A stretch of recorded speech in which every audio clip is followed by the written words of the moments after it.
Hey everybody, this video is to follow up on some questions that came up during the protocol update and also some related changes that are happening on January 1st. So along with the protocol update, the changes to PCRs on January 1st, we're also going to remove the cell modem that we've been using to transmit data on our monitors.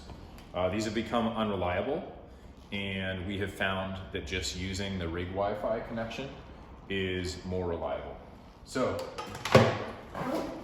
when you turn on your monitors or when you approach the rig, it takes 20 or 30 seconds for it to connect to the rig Wi-Fi. You'll see that connection up here with a little cell phone tower looking icon, and once it connects, it will turn green. That's how we're going to upload monitor data to the cloud. So and also how we're going to transmit 12 leads. So let me show you how that works. Once you've collected all the data from a call, it's probably best just to leave the monitor turned on as you walk out to the rig to pack it back up. And once it connects to the rig Wi-Fi, which it now has, I can see there on the green little cell phone tower, you can go to the sub-menu, log, the mail icon. You're gonna close the current case and then select the case that you want to upload. Most likely it's gonna be the most recent case. For me right now, it's gonna be this case. So you're gonna scroll to it, select it, and then to get to the transfer button, you're gonna hit home and then transfer. And so now it's using the rig Wi-Fi to upload this case to the cloud.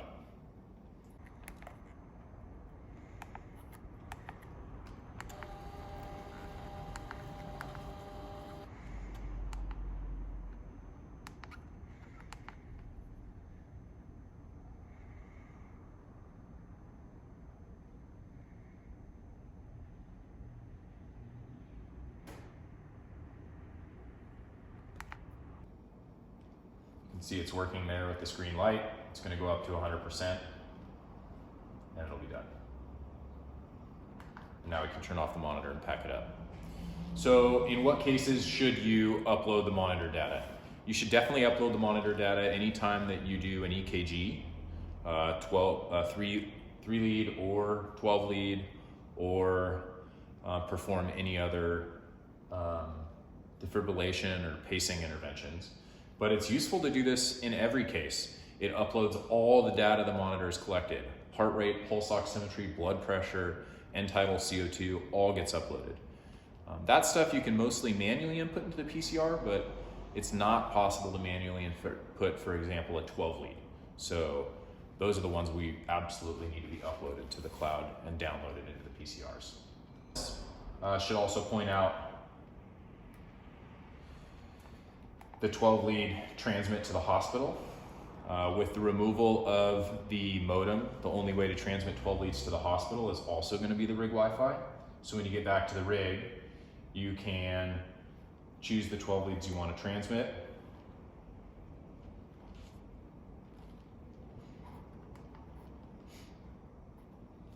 And then also hit the mail button and pick the correct hospital.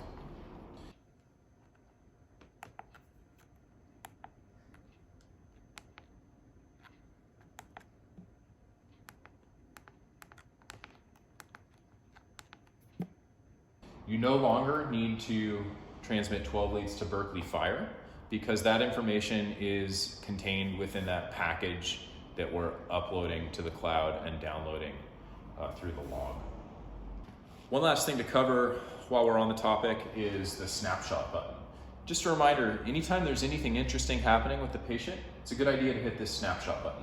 What this does is it prints and records into the memory the previous 6 seconds of events, including the EKG strip, and the following 6 seconds.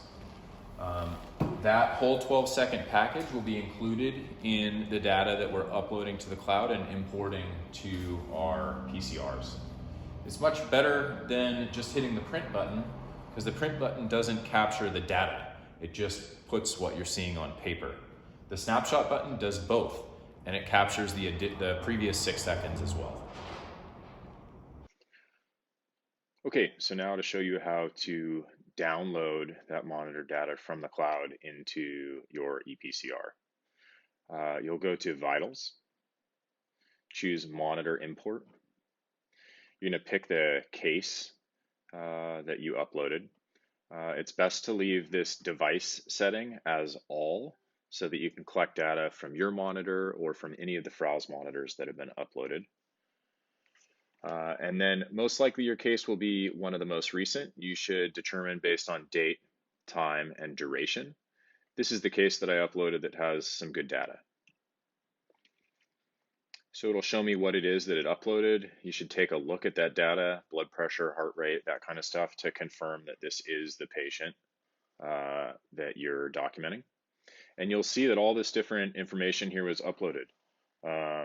Blood pressure, heart rate, respiratory rate, if the monitor collected that from EKG impedance or end tidal CO2, pulse oximetry, end tidal if it was applied, carbon monoxide.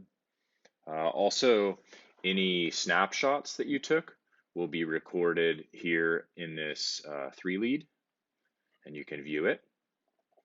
So that's that 12-second snapshot that I took, as well as any 12 leads would be recorded here as well for viewing.